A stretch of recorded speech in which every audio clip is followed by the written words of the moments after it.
Magandang umaga sa ating lahat. Ako si Aaron John M. Lumbang. Ito ang aking daily devotion para sa araw nito. Ito po ay nakabatip sa daily devotion series ni Pastor Russell Ocampo na 365 daily devotion at ang tatalakayin po natin para sa araw nito ay Lordship of Christ.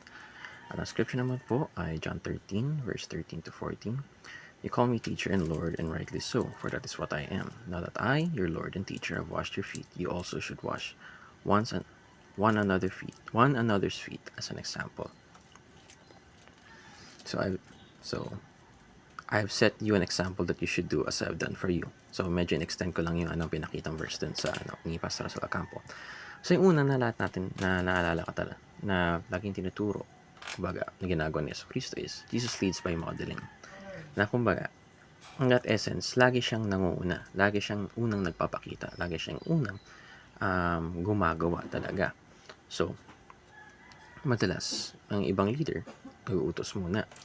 Or leaders lead through orders. Jesus mismo, he leads by modeling, leads through example. So kung ano man yung pinapakita niya, kung ano man yung sinasabi niya, iyon ay pinakita niya muna bago niya pinagawa sa iba. No? So leads by example. Meron siyang naiiwang gabay, meron siyang naiiwan na paraan na paano sundan siya na tama. So second, we are called to follow Jesus' example. So, we're called to follow Jesus' example. So, bilang mga Kristiyano, tinatawag tayo na, or bilang isang requirement talaga, kailangan sundan yung pinakitang example ni Kristo. Ano ba yung modelo na pinakita ni Kristo? Paano niya ginawa? Ano yung ginagawa niya? Sa ganun, we are called as Christians to follow this example. Na hindi, na meron tayo, na sinusundan tayo, binigyan talaga tayo ng example para magabay tayo bilang mga mananampalataya. We're called to follow Jesus' example kasi yun yung pinakatama, yun yung pinaka-perfect, yun yung pinaka, no? The best ba? So, yun yung naging paraan para maging mabuti tayong anak. Pinapakita natin sa doon sa sunod kay Kristo.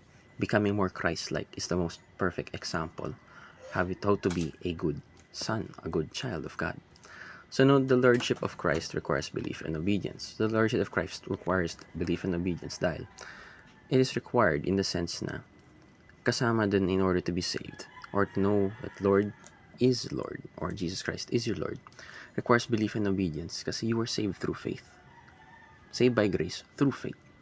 And obedience to change, obedience to give up things, obedience to follow the Lord kasi kaya nga Lord siya.